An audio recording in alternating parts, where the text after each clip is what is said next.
नमस्कार दोस्तों, आपके अपने चैनल हमारे संस्कार में आपका बहुत बहुत स्वागत है। आज हम आपके लिए लेकर आए हैं मार्गशीर्ष मास कथा अध्याय 7। लेकिन उससे पहले अगर आप हमारे चैनल पर नए हैं और अभी तक आपने चैनल को सब्सक्राइब नहीं किया है तो आप सभी से निवेदन है, प्लीज़ हमारे चैनल को सब्सक्राइब करें, वीडियो को लाइक करें, ज़्यादा से ज़्यादा शेयर करें ताकि इन कथाओं के श्रवण का लाभ और लोगों को भी मिल सके। बेल आइकन को दबाना ना भूलें ताकि हमारी आगे आने वाली वीडियो की जानकारी आपको नोटिफिकेशन के जरिए मिल जाया करे।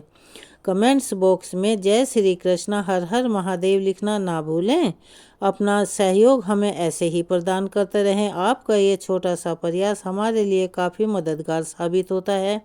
परमपिता परमेश्वर की कृपा आप सभी पर हमेशा बनी रहे।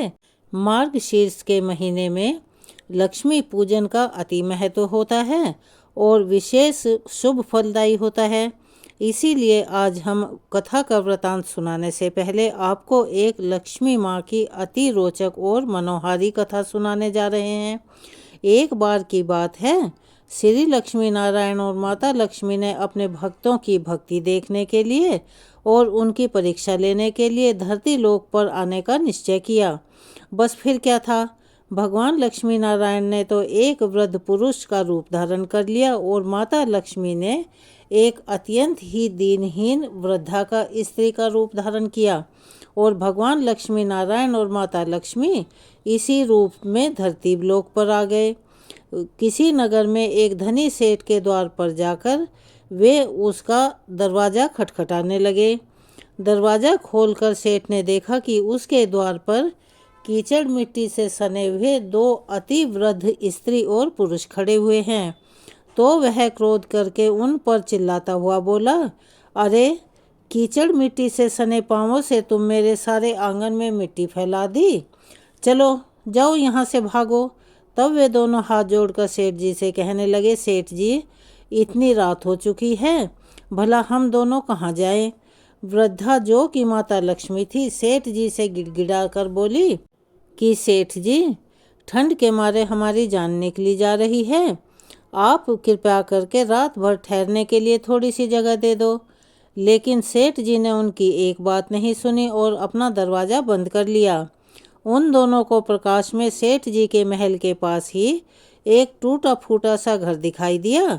उस टूटे हुए घर के टूटे हुए किवाड़ से दिए की प्रकाश की एक मध्यम सी लो दिखाई पड़ रही थी। तब भगवान श्री विष्णु ने, जो कि एक बूढ़े का रूप धारण किए हुए थे, माता लक्ष्मी जी ने कहा कि चलो इसी घर पर आकर आश्रय मांगते हैं। तब माता लक्ष्मी ने कहा कि जब इतने बड़े सेठ ने अपने यहाँ स्थान नहीं दिया तो भला यह बेचारा कंगाल और निर्धन हमें क्या आश्रय देगा। अगर ठहरने को जगह मिल भी गई तो रात भर में बिना ओढ़ने बिछोने के इन फटे हुए और भीगे कपड़ों में तो हमारे प्राण ही निकल जाएंगे, हम भला कैसे आराम करेंगे। तब भगवान लक्ष्मी नारायण बोले कि कुछ भी हो, मुझे तो अब बिल्कुल नहीं चला जा रहा। ऐसा कहते ही उन्होंने थोड़ा आगे जाकर उस टूटे फूटे द्वार को खटखटा दिया। लेकिन क्या हुआ, क्षण भर में ही हाथ में दिया लेकर एक मैली फटी सी साड़ी पहने एक कमजोर सी स्त्री ने द्वार खोल दिया। उन दोनों की दशा देखते ही वह करुणा भरे स्वर में बोली कि हाय हाय, आप लोग इस अंधेरी और ठंडी रात में कहाँ भटक रहे हैं, चलिए अब भीतर आ जाइए। और उन्हें सहारा देकर वह अपने घर के भीतर ले गई। छोटी सी कोठरी में दो टूटी फूटी सी चारपाइयाँ पड़ी थी, उन्हीं में से एक को खाली करके वह स्त्री उन दोनों वृद्ध स्त्री और पुरुषों से बैठने के लिए आग्रह करने लगी और कहने लगी। दोनों के कपड़ों से पानी चूकर कोठरी गीली हो रही थी, किंतु उस स्त्री ने उसकी बिल्कुल भी परवाह नहीं की, बल्कि जल्दी जल्दी से अंगीठी में आग सुलगाई और उन दोनों वृद्ध स्त्री पुरुषों को आग तापने के लिए कहने लगी। फिर अर्गनी यानी के एक खूंटी जिसमें डंडा बांधकर दो रस्सियों के सहारे लटका दिया जाता है, उस पर धुले हुए साफ कपड़े लाकर उन दोनों को देते हुए कहा, बाबा माता जी आप लोग अपने भीगे हुए कपड़े उतार दें और इन्हें लपेट लें। बाबा मैं क्या करूं, मैं बहुत गरीब हूं, आज आपको बस इन्हीं दो कपड़ों में गुजर बसर करनी होगी। आपके कपड़े मैं निचोड़ कर फैला दूंगी, जब सूख जाएंगे तब आप इन्हें वापस पहन लेना। उन्हें कपड़े बदलवा कर वह अपने आंगन में गई और 2 पीतल की छोटी छोटी सी थालियों में बथुए का साग और बाजरे की रोटियां रख कर ले आई और बड़े ही विनीत स्वर में कहने लगी, माता जी, यह लीजिए, भोजन कर लीजिए। आज मेरे घर में यही भगवान का प्रसाद है, लेकिन मुझे बड़ा दुख हो रहा है कि ना तो मेरे घर में घी है, ना दूध है, ना चीनी है। आपको बस यही रूखा सूखा भोजन करना होगा। तब वह वृद्धा स्त्री बोली, कोई बात नहीं बेटी, हमें तो यह भोजन बड़ा स्वादिष्ट लगा। वे दोनों खाते हुए बोले। थोड़ी ही देर में उस स्त्री का पति भी आ गया। वह बेचारा काम की तलाश में दिन भर इधर उधर भटक कर थक हार कर घर लौटा। पत्नी ने अतिथियों को भोजन खिला देने के बाद चुपके से द्वार पर ही अपने पति को सारी बात बता दी। सुनकर उसका पति बड़ा प्रसन्न हुआ। फिर उन दोनों पति पत्नी ने अपने बिछौने उन दोनों वृद्धों को देकर उन्हें चारपाई पर सुला दिया और खुद दोनों एक फटा सा टाट ओढ़कर धरती पर लेट गए। प्रातः काल होते ही जब बारिश बंद हो गई और वे दोनों वृद्ध स्त्री पुरुष जाने लगे, तब स्त्री ने उन्हें हाथ जोड़कर सूरज निकलने तक रोक लिया। फिर घर में जो कुछ चने पड़े हुए थे उन्हें पीसकर आटा गूंथा और रोटियां बनाई। उनके लिए रास्ते में खाने के लिए बांध भी दी और बोली, माता जी, हम बहुत गरीब और निर्धन हैं। इसी से जैसी सेवा करनी चाहिए थी वैसी तो हम नहीं कर पाए, लेकिन जैसी भी हमसे हो पाई हमने की। आप हमें इस चीज़ के लिए क्षमा कर दीजिए। बूढ़ी स्त्री अर्थात माता लक्ष्मी ने तभी उत्तर दिया, बेटी, हम गरीबों की जो सेवा तुमने की है उसका फल तुम्हें भगवान अवश्य ही देंगे। आज तू जो भी चीज को छुएगी वह दिन भर खाली नहीं होगी। ऐसा कहकर वृद्धा रूपधारी भगवान लक्ष्मी नारायण और माता लक्ष्मी जी तो वहां से चले गए। अब उस स्त्री को अपनी बथुए की हांडी को साफ करने की याद आई। रसोई में जाकर जैसे ही उसने हांडी उठाई तो देखकर उसकी आंखें आश्चर्य से फटी की फटी रह गई। उस हांडी में तो अशर्फियां भरी हुई थी। अब जो उसने उसे उलट कर रखा तो वह दोबारा भर गई। जैसे ही वह स्त्री उन अशर्फियों की हांडी से निकालकर एक तरफ रखती, वह हांडी दोबारा से भर जाती। ऐसा करते करते दिन भर में उसकी कोठरी अशर्फियों से भर गई। बस फिर तो उसके पति ने उन अशर्फियों को बेचकर बढ़िया सा बड़ा सा घर ले लिया, एक कपड़े की दुकान खोल ली और घोड़ा गाड़ी खरीद ली। अब बड़े सुख से वे दोनों पति पत्नी रहने लगे। उधर उस सेठ को जब यह पता चला कि उसके निर्धन पड़ोसी एक रात में ही इतने अमीर हो गए हैं, तब सेठ ने उन दोनों पति पत्नी को अपने घर बुलाया और उनसे सारी बातें पूछी। लेकिन वह स्त्री बड़ी ही भोली भाली थी। उसने बड़ी सरलता और सादगी के साथ सारी बातें सेठ जी को सच सच बता दी। अब तो सेठ और सेठानी बड़े परेशान रहने लगे और सोचने लगे कि किसी प्रकार से बस एक बार वे करामाती वृद्ध स्त्री पुरुष उन्हें मिल जाएं तो वे भी अपने घर में अशर्फियां भर लें। भगवान तो सब लोगों के मन की बात को जान लेते हैं। फिर एक दिन की बात है कि पहले की तरह से ही रात को बहुत तेज बारिश हो रही थी और ओले भी पड़ रहे थे। तब फिर दोबारा से वही स्त्री पुरुष यानी कि भगवान लक्ष्मी नारायण और माता लक्ष्मी जी फिर उसी सेठ के द्वार पर पहुंच गए और दरवाजा खटखटाने लगे। खटखटाहट को सुनते ही तेजी से सेठ ने बिजली के प्रकाश में से झांककर उन दोनों को पहचान लिया और जल्दी जल्दी सेठानी को उन्हें लेने के लिए भेजा। बिजली की रोशनी बंद करके एक दिया हाथ में लेकर सेठानी बाहर निकल कर आई और झूठी ममता दिखाकर बोली, हाय हाय बाबा, तुम इतनी ठंड में कहाँ भटक रहे हो? आओ जल्दी से अंदर आ जाओ।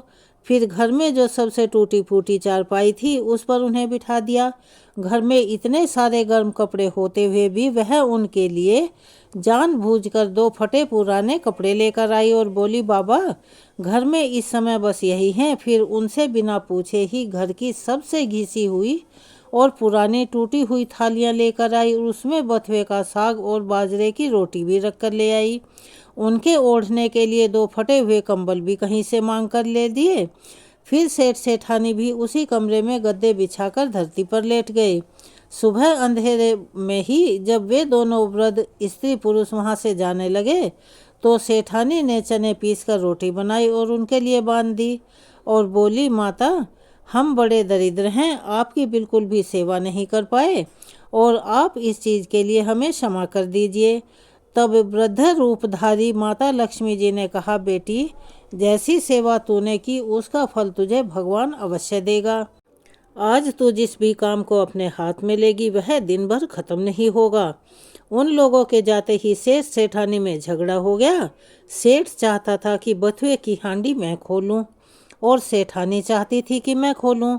अंत में दोनों ने एक साथ हांडी पकड़ी और अपनी अपनी तरफ खींचने लगे। इसी छीना झपटी में हांडी फूट गई और कमरे में बथुआ ही बथुआ बिखर गया। सेठानी झाड़ू लेकर कमरा धोने लगी। जब वह कमरा साफ करती तुरंत ही कमरे में बहुत सारा बथुआ दोबारा बिखर जाता। सुबह से शाम हो गई। सेठानी हाथ में झाड़ू लेकर कमरा साफ करती रही। इसीलिए सच ही कहा है कि जैसी जिसकी भावना वैसे उसके राम, अर्थात जैसी जिसकी नियत होती है भगवान उसे वैसा ही फल देते हैं। तो चलिए एक बार प्यार से बोलिए, लक्ष्मी नारायण भगवान की जय। अब हम आपको सुनाने जा रहे हैं मार्गशीर्ष मास महात्म्य की कथा का आगे का वृतांत। इससे पहले के अध्याय में हमने आपको बताया था कि किस प्रकार से देव ऋषि नारद ने नारायण मुनि से उस व्रत के बारे में जानना चाहा था जिससे एक समय भगवान शिव ने देवी पार्वती से करने के लिए कहा था। उस व्रत का नाम पुण्यक व्रत है। श्री नारायण मुनि कहते हैं कि हे नारद, पुण्यक का विधान सुनकर देवी पार्वती जी का मन प्रसन्न हो गया। फिर उन्होंने व्रत के संपूर्ण विधि विधान के विषय में प्रश्न करना आरंभ कर दिया। देवी पार्वती बोली, हे नाथ, आप वेद वेताओं में श्रेष्ठ, करुणा के सागर और परात्पर हैं। हे दीन बंधु, कृपया करके इस व्रत का सारा विधि विधान मुझे बतलाइए। प्रभु, कौन कौन से द्रव्य और फल इस व्रत में उपयोगी होते हैं और इसका समय क्या है? किस नियम का पालन करना चाहिए? इसमें आहार का अर्थात भोजन का क्या विधान है और इस व्रत के करने से क्या फल मिलता है? यह सब मुझे विनम्र सेविका से वर्णन कीजिए। साथ ही एक उत्तम पुरोहित पुष्प एकत्रित करने के लिए, ब्राह्मण और सामग्री जुटाने के लिए भृत्यु को भी नियुक्त कीजिए। इसके अलावा जो भी व्रत के लिए उपयोगी वस्तु हैं जिन्हें मैं नहीं जानती हूँ वह सब भी एकत्रित करवा दीजिए, क्योंकि स्त्रियों के लिए तो स्वामी ही सब कुछ प्रदान करने वाला होता है। स्त्रियों की 3 अवस्थाएं होती हैं, अर्थात उम्र होती हैं, कुमारी, युवा और वृद्धा। कुमारी अवस्था में पिता, युवा अवस्था में पति और वृद्धा अवस्था में पुत्र हर प्रकार से उनका पालन करने वाले होते हैं। हे प्राणनाथ, आप तो सर्वात्मक और सर्वज्ञ हैं, सब कुछ जानते हैं। इसीलिए अपने आत्म की निवृत्ति का कारण भूत एक श्रेष्ठ पुत्र तो मुझे अवश्य ही प्रदान कीजिए। भगवान, यह तो मैंने अपनी जानकारी के अनुरूप आप जैसे महात्मा से निवेदन किया है। आप तो सभी के आंतरिक अभिप्राय के ज्ञाता हैं और परम ज्ञानी हैं। भला मैं आपको क्या समझा सकती हूँ? ऐसा कहकर पार्वती जी ने बड़े प्रेम से अपने पतिदेव यानी कि देवों के देव महादेव के चरणों में अपना माथा झुका दिया। तब कृपा सिंधु भगवान शिव कहने को तत्पर हुए।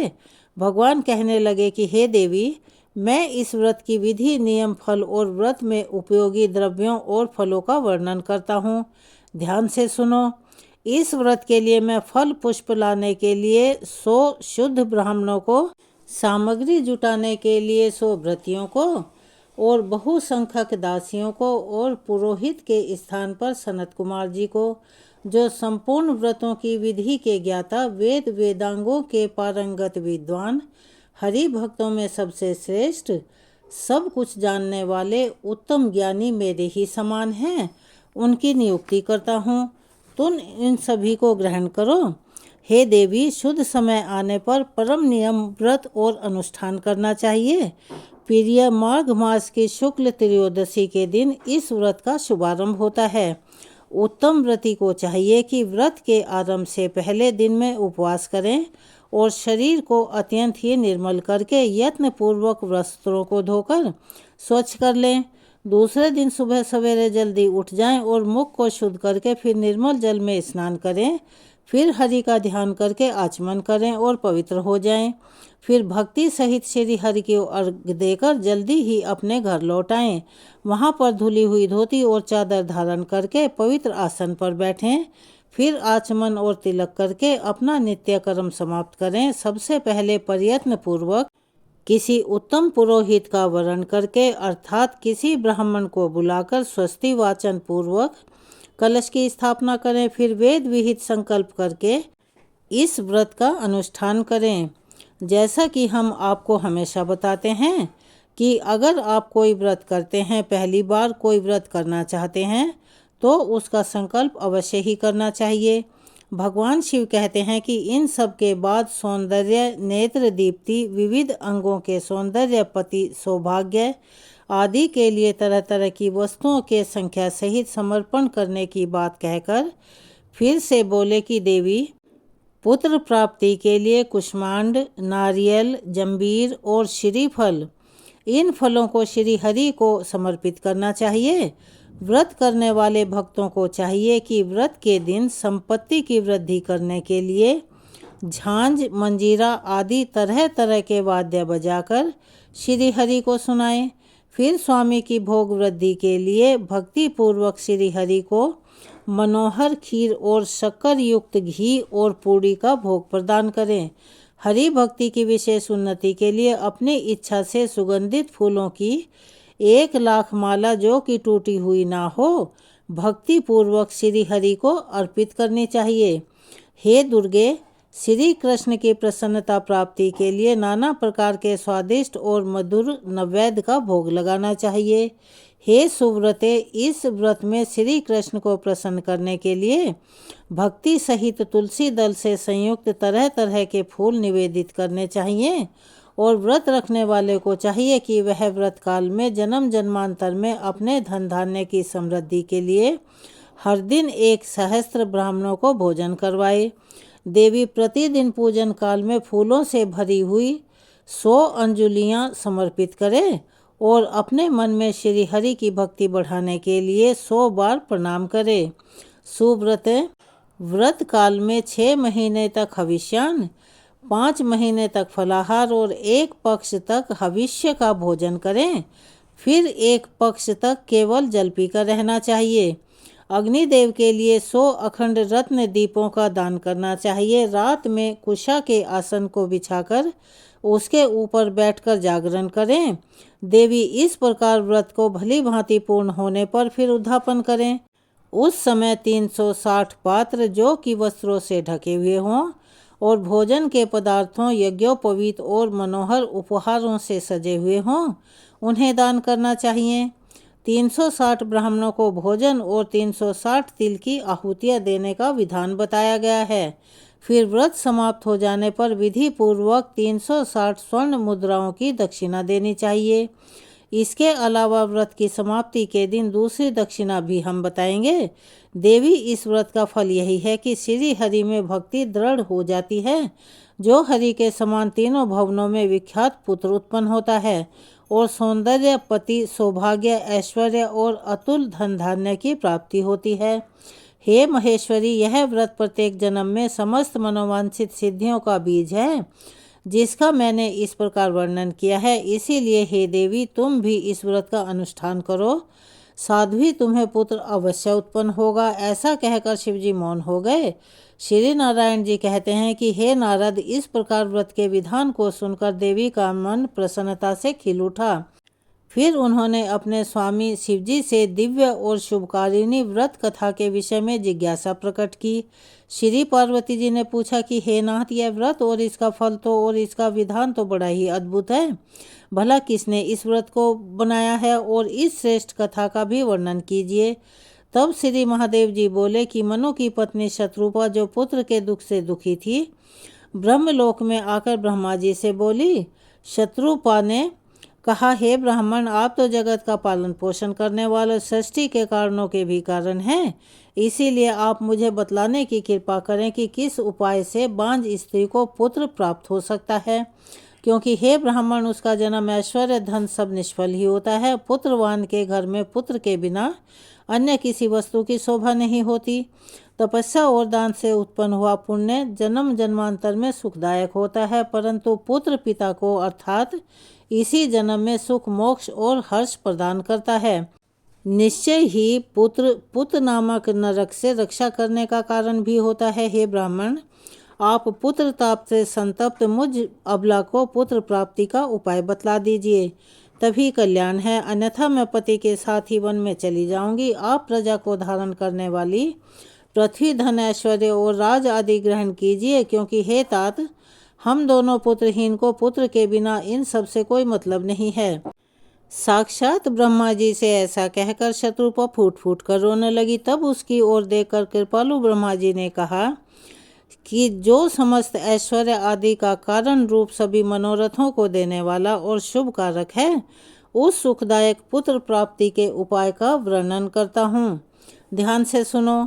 हे सुव्रते, माघ मास के शुक्ल पक्ष की त्रयोदशी तिथि के दिन शुद्ध काल में सर्वस्व प्रदान करने वाले श्री कृष्ण की आराधना करके इस उत्तम पुण्य व्रत का अनुष्ठान करना चाहिए। कर्ण शाखा में इस व्रत का वर्णन किया गया है और इसे पूरे साल तक करना चाहिए। यह सारी अभिष्ट सिद्धियों का प्रदाता अर्थात देने वाला है और सभी विघ्नों का नाश भी करने वाला है। व्रत के दिनों में वेदोक्त द्रव्यों का दान करना चाहिए। शुभे, तुम भी इस व्रत का अनुष्ठान करके विष्णु जी के समान पराक्रमी पुत्र प्राप्त करो। ब्रह्मा जी का कथन सुनकर शत्रुपा ने इस उत्तम व्रत का अनुष्ठान किया, जिससे वे प्रियव्रत और उत्तानपाद नामक दो मनोहर पुत्र प्राप्त हुए। देवहूति ने इस पुण्य व्रत और शुभ पुण्यदायक व्रत को करके कपिल नामक पुत्र प्राप्त किया, जो सब में श्रेष्ठ, सिद्ध और नारायण के अंश से प्रकट हुए थे। शुभ लक्षणा अरुंधति ने इस व्रत को करके शक्ति को पुत्र रूप में प्राप्त किया। शक्ति पत्नी को इस व्रत के पालन से पराशर नामक पुत्र की प्राप्ति हुई थी। आदिति ने इस व्रत का अनुष्ठान करके वामन नामक पुत्र प्राप्त किया। ऐश्वर्यशालिनी शची ने इस व्रत को करके जयंत नामक पुत्र को जन्म दिया। इस व्रत को करने से उत्तानपाद की पत्नी ने ध्रुव को और कुबेर की पत्नी ने नलकुबेर को पुत्र रूप में प्राप्त किया। इस उत्तम व्रत के पालन से सूर्य पत्नी को मनु और अत्रिय पत्नी को चंद्रमा पुत्र रूप में प्राप्त हुए। अंगिरा की पत्नी ने भी इस उत्तम व्रत का अनुष्ठान किया था, जिसके प्रभाव से उनके पुत्र बृहस्पति हुए, जो देवताओं के आचार्य कहलाते हैं। भृगु पत्नी ने इस व्रत को पालन करके शुक्र को पुत्र रूप में प्राप्त किया था, जो नारायण के अंश और समस्त तेजस्वियों में परम उत्कृष्ट हैं और यही दैत्यों के गुरु हुए हैं। देवी, इस प्रकार मैंने तुमसे व्रतों में उत्तम पुण्य व्रत का वर्णन कर दिया है। हे कल्याणमयी गिरिराज नंदिनी, तुम भी इस व्रत को अवश्य करो। शुभे, यह व्रत राजेंद्र पत्नियों के लिए सुख साधने वाला है, देवियों के लिए सुखप्रद है और साध्वी नारियों के लिए तो यह प्राणों से भी बढ़कर प्रिय है। महासाध्वी, इस व्रत के पुण्य प्रभाव से संपूर्ण देवताओं के ईश्वर और स्वयं श्री कृष्ण तुम्हारे पुत्र होंगे। नारद ऐसा कहकर शंकर जी मौन हो गए। फिर परम प्रसन्न हुई पार्वती देवी ने शंकर जी की आज्ञा से उस व्रत का अनुष्ठान किया। इस प्रकार मैंने तुम्हें गणेश जी के जन्म का कारण, जो कि सुखदायक, मोक्ष प्रदायनी और सार रूप है, वर्णन कर दिया है। हे देव ऋषि, अब और क्या सुनना चाहते हो? तब देव ऋषि नारद ने जो कुछ भी पूछा उसका विस्तार पूर्वक वर्णन आपको हम अपनी अगली वीडियो में सुनाएंगे। कृपया उसका इंतजार कीजिए। चलिए अब हम सब मिलकर पाठ करते हैं कृष्ण चालीसा का, जो कि अति शुभ फल देने वाली है। बंशी शोभित कर मधुर नील जलद तन श्याम, अरुण अधर जनु बिंब फल नयन कमल अभिराम। पूर्ण इंद्र अरविंद मुख पीतांबर शुभ साज, जय मनमोहन मदन छवि कृष्ण चंद्र महाराज। जय यदुनंदन जय जगवंदन, जय वसुदेव देवकी नंदन, जय यशोदा सुद नंद दुलारे, जय प्रभु भक्तन के द्रग तारे। जय नटनागर नाथ नथैया, कृष्ण कन्हैया धेनु चरैया। पुनि नख पर प्रभु गिरिवर धारो, आओ दीनन कष्ट निवारो। बंशी मधुर अधर धरि तेरी, होवे पूर्ण मनोरथ मेरो। आओ हरि पुनि माखन चाखो, आज लाज भारत की राखो। गोल कपोल चिबुक अरुणारे, मृदु मुस्कान मोहिनी डारे। रंजित राजीव नयन विशाला, मोर मुकुट बैजंती माला। कुंडल श्रवण पीत पट आछे, कटि किंकणी काछन काछे। नील जलज सुंदर तनु सोहे, छवि लखी सुर नर मुनि मन मोहे। मस्तक तिलक अलक घुंघराले, आओ कृष्ण बांसुरी वाले। करी पय पान पुतन हितारियो, अका बका कागा सुर मारियो। मधुबन जलत अग्नि जब ज्वाला, भय शीतल लखित ही नंद लाला। सुरपति जब ब्रज चढ़ियो रिसाई, मसूर धार वारी बरसाई। लगत लगत ब्रज चहन बहायो, गोवर्धन नख धारी बचायो। लखी जसुदा मन भ्रम अधिकाई, मुख मह 14 भुवन दिखाई। दुष्ट कंस अति उधम मचायो, कोटि कमल जब फूल मंगायो। नाथी काली यही तब तुम लीन्हो, चरण चिन्ह दय निर्भय कीन्हो। करी गोपिन संग रास विलासा, सबकी पूरन करी अभिलाषा। केतिक महा असुर संघारयो, कंस ही केस पकड़ी दय मारियो। मात पिता की बंदी छुड़ाई, उग्रसेन कह राज दिलाई। महिषे मृतक छहो सुतलायो, मातु देव की शोक मिटायो। भौमासुर मुर दैत्य संघारी, लाए 10 सहस कुमारी। दय भीनी तृण चीर सहारा, जरा सिंधु राक्षस कह मारा। असुर बकासुर आदिक मारियो, भक्तन के तब कष्ट निवारियो। दीन सुदामा के दुख टारियो, तंदुल 3 मूठ मुख डारियो। प्रेम के साग विदुर घर मांगे, दुर्योधन के मेवा त्यागे। लखी प्रेम की महिमा भारी, ऐसे श्याम दीन हितकारी। भारत के पारथ रथ हाके, लिए चक्र कर नहीं बलता के। निज गीता के ज्ञान सुनाए, भक्तन हृदय सुधा बरसाए। मीरा थी ऐसी मत वाली, विष पी गई बजा कर ताली। राना भेजा सांप पिटारी, शालिग्राम बने बनवारी। निज माया तुम विधि दिखायो, उड़ते संशय सकल मिटायो। तब शत निंदा करी तत्काला, जीवन मुक्त भयो शिशुपाला। जब ही द्रौपदी टेर लगाई, दीनानाथ लाजे अब जाई। तुरत ही वसन बने नंदलाला, बढ़े चीर भय अरिमुह काला। असनाथ के नाथ कन्हैया, डूबत भवर बचावत नैया। सुंदर दास आस उरधारी, दया दृष्टि की जे बनवारी। नाथ सकल मम कुमति निवारो, क्षमहु बेगी अपराध हमारो। खोलो पट अब दर्शन दीजे, बोलो कृष्ण कन्हैया की जय।